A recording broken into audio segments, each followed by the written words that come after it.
If we pass this bill, everything will be all right. Yes, I love that reference. Yep. It's a callback to when I was doing the Government Please Save Me punk rock voice. Oh. I don't want you to do that alternative voice. to the contemporary nation state. I just want the government to take away the rights of the people that I don't like. I want to burn Yes, I want them it to take away down. my rights. I want it gone. I want the government, GONE, gone. I don't know if that's possible. I don't know if that's possible. I'd like to talk to you about mutual aid.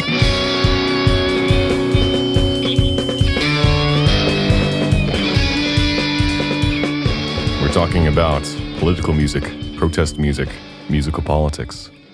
Let's start with music changing minds. I think it's pretty safe to say that music manipulates emotions. That's not a controversial take. It's like the whole purpose of music. Yeah, well, run that by a spiritualist and they might have other ideas. But we're all physicalists here. Songs help you remember things. Jigs help you remember things. And you don't have much to be pissed off about if you don't remember it. Nearly 2 million Americans are incarcerated in the prison system of the U.S. So, memory consolidation is one thing. I mean, another way that it can impact politics is just through recontextualization of information. I think when we were bickering about it the other day, I brought this up, that a lot of poetry and lyrical mechanisms that we use in music are not things that flow easily in conversation, but they're actually ways that people are able to actually internalize and process things. That's kind of one of the benefits of healing through lyrical music, is we use more analogies, we use more metaphors when we talk about things lyrically, and we don't conversationally talk that way. And so I know a lot of people who just had certain political concepts resonate with them when certain analogies and metaphors were used that are not as common in the conversation and debate discourse. Yeah. I was trying to think about metaphors that have entered popular culture that have recontextualized political issues. Things like the fortunate son. We know that politicians' children are not going to war unless they're trying to set themselves up for a political campaign down the line. Stand on the sidelines for a little bit and then come back and run and say that, yeah, I'm a veteran. Hey, nowadays you don't even need to do that.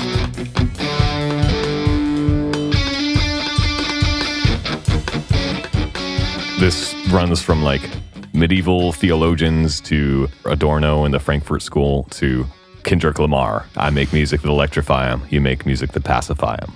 This is the idea that music trains you to react in certain ways to certain stimulus. It disciplines you. It exercises certain types of desire. Again, some basic, well understood psychological phenomenon. It lowers the threshold for movement. And then there's this notion of a sort of ego loss that comes with really intense music. If you're really in the zone, spacing out, listening to music, you lose your sense of self. Or at a live show, you're in a crowd, you get caught up in this crowd phenomenon, and you become less of an individual. And it could be said that that's a sort of political thing, to become less yourself, more in tune with other people, more in tune with the artist communicating with you, with the audience. That's social organization in a sense. But yeah, the classical view of the formal qualities of music, the sounds of music changes your behavior. How much of this do you think is legitimate? How much do you think of this as idealistic bullshit? I think there's definitely some merit to it. It's why some people, when they want to relax, they'll listen to classical music or jazz.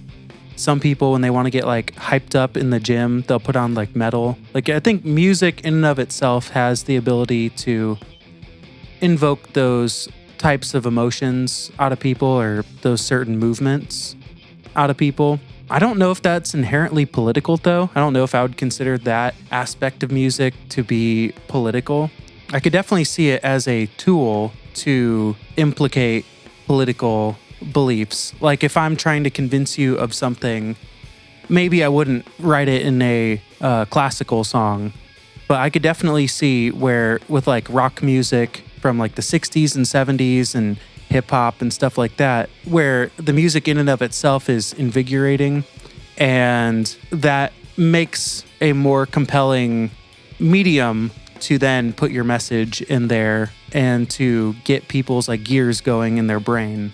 It's also, context is one part of it. A lot of people with a lot of money have this idea that music persuades, that music convinces people to do things based on company expenditures. Obviously, music does something for advertising. Obviously, music does something for churches. Huge market. I think this is, tied in with this manipulation of emotion, manipulation of threshold for action. Yeah, I definitely agree. Because like even in like the marketing standpoint, like there's a lot of research that companies put into to finding like the perfect music for ads, because depending on what type of music you use, it'll make the ad more or less successful in accomplishing whatever it's trying to accomplish. There was a time when it was really a lot of research being dumped into the kinds of music to play at department stores to facilitate people spending money. There was like even A/B testing within a department store. One day you play this kind of music, another day you play this kind of music. Control for times of day, amount of people there, and like see, okay, how do we use music to make people buy things? And this, under my, again, probably idiosyncratic definition of politics, this is politics. This is actions that determine the distribution of power in a society. And I feel recently, I guess the same thing still happens, but it seems like with that specific topic of how do we tailor music to a certain thing, what's happened with movie industries and effects seems to have happened with that. There's so many options on what you can do that people are just lazy with it. Because like there's so many ads I see with just the most generic nonsense thing that it just makes me cringe the music they choose for it. Obviously, no one's paying attention. We've already done the research. We already have ideas about it. But no one's actually like continuing to think about it as much as they should, in my opinion, though. Just like you can make literally anything happen on a green screen. So we're not even going to think about how to make it happen well. We're just going to just do it in post. You don't even think about like what to do with the song or the music, other than like your top tier like ads and stuff. But even then, often it goes more for recognition than the actual psychological value of it. It evolves over time too. I think that we're seeing just a change in the world's relationship with music, like how it's distributed, who has the fiscal power in the music industry too. Music as a product of capitalism also has a lot to do with what it will yield politically. And so I guess as far as like its actual effect on our behavior, I think a lot of that is kind of difficult to really study and measure in the same way.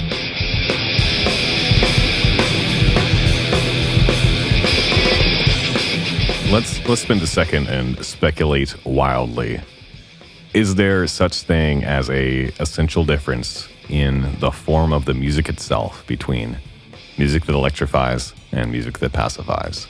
Is there music that trains people to be more radical, more invigorated, more politically aware versus music that domesticates people? Yes. Listener type too. Mm-hmm. Well, there's like the whole thing of music for musicians, which isn't necessarily indoctrinating you into being like, quote, a musician. But once you are a musician, you like a lot of things that like, I enjoy elevator music now whenever I get into an elevator. Cause I'm like, oh, he's mean with that one little lick he did and stuff like that. If you can get through that bar to entry, then it can actually start to impact your way of seeing things. Like once you actually start listening to what's happening in the song, then that's when it can definitely be a hard difference there. It's like, yeah, people who really like classical music, I didn't understand at all. And then I actually realized, oh, this stuff is pretty cool if like you're really looking into what's happening with it. Like you can indoctrinate people into caring about what you say. It's a whole process. And then you can use your ability then to not like tell the people what to think, but there's definitely a indoctrination process to liking certain kinds of music. Right. There are certain sounds and certain dynamics and frequencies that can elicit a arousal response, right? But I also just think like the political affective music goes just way beyond like physiology. I think that there's a lot more context in there. I can say for me, there's music that I listen to work out where it is specifically music that I listen to numb my thoughts. Whereas if I'm driving in the car, I want to think about things, so I'll listen to music that makes me think. I just think it depends a lot. I think sometimes loud, aggressive music that would normally arouse people would actually kind of lull me. It just kind of depends on what my specific intention is for listening to music, or if I feel that a specific type of music will intrigue me a lot at that moment in time, I will listen to something that I know is the opposite of that to not think. Mm-hmm. We're just better at being able to regulate our emotions now, I think, with music. That's fair. But on the pacify section, the song Happy is the epitome of a pacifying song, like politically pacifying. Yeah. Because that's rage bait. It's giving you no... Nope. The people who enjoy it, I think, have smooth brains. It's just... it's an anti-protest song in all regards. It's giving you a tune and a thing. That's a very basic message that has no actual substance to the basic message. It's not like a good basic message that is like, oh, yeah. No, it's a command.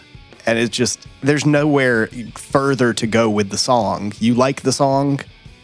Cool.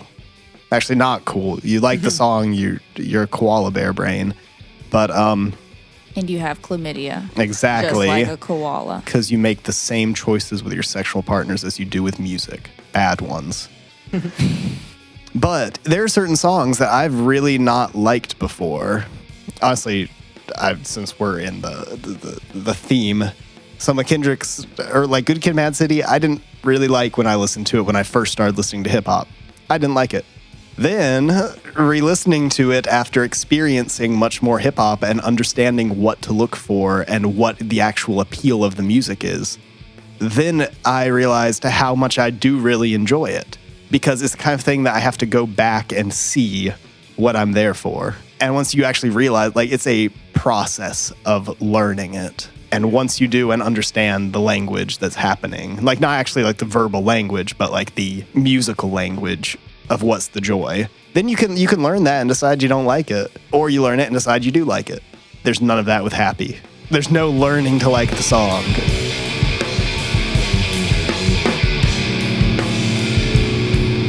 So overall, I'm very skeptical of the notion that outside of specific contexts of how you're consuming music, how music is produced and distributed, I think the political affects are very limited. But this idea of music that has re-listen value, or music that invites spending time with to learn to appreciate as a valuable psychological exercise. Because the problem with contemporary, especially Gen Z society, is there's so much information and everything's instant dopamine hits. Music with a lot of re-listen value, music that has some hook, like it's got this attraction factor that makes you want to re-listen to it, but it does not give everything up on the first listen. I think that's something that's valuable in a, dare I say, political way.